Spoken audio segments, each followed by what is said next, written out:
video editing tutorial sa ganitong tricks.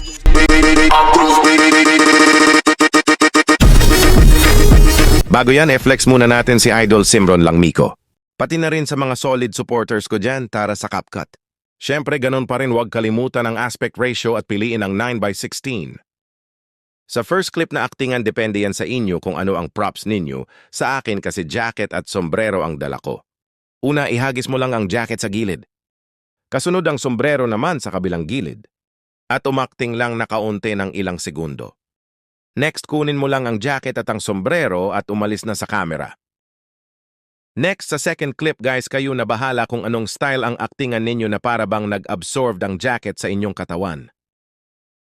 At sa third clip, umakting ka lang na parang nasa lumo ang sombrero na inihagis ng iyong kambal at umakting na rin ng kaunti.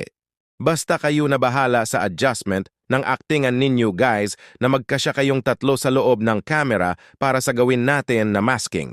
At balikan natin ang intro. Dito maghanap tayo ng timing paghagis natin sa jacket yung hindi pa nakatama sa paroronan. Tulad nito. E-click lang ang clip at hanapin ang split sa ibaba pero wag ninyo e-delete yan kasi palatandaan lang natin yan. Next step, same process din yung paghagis natin ng sombrero sa ganyang posisyon. E-click lang ang clip at hanapin ulit ang split sa ibaba. Wag ninyo rin e-delete kasi pangalawang palatandaan rin natin yan.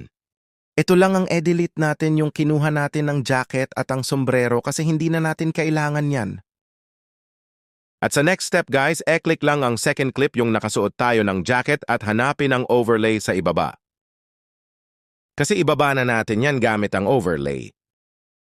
At ilong press lang yan para ipantay sa unang palatandaan natin. Ito yung unang na-split natin na palatandaan na hindi pa bumagsak ang jacket. At next step nito, e-click lang ang clip at hanapin na ang mask sa ibaba. At piliin ang horizontal mask. At makikita na ninyo ang yellow line na ito. At ikot lang ninyo ng ganito or ipatayo at ilagay ninyo sa gitna. Ang purpose nito ay makikita na ang dalawang ikaw or iyong clone. E-click ulit yung horizontal mask at hanapin ang feather at ilagay lang sa number 30, depende na yan sa inyo kung ilang ang gusto ninyo. At e-click lang ang diamond sa gilid or keyframe tapos mag-automatic red diamond sa ibaba na clip. At kapag gumalaw ang dalawang ikaw, kayo na bahala mag-adjust sa yellow line na hindi tumatama sa karakter. Automatic magka-red diamond sa ibaba bawat galaw ng yellow line.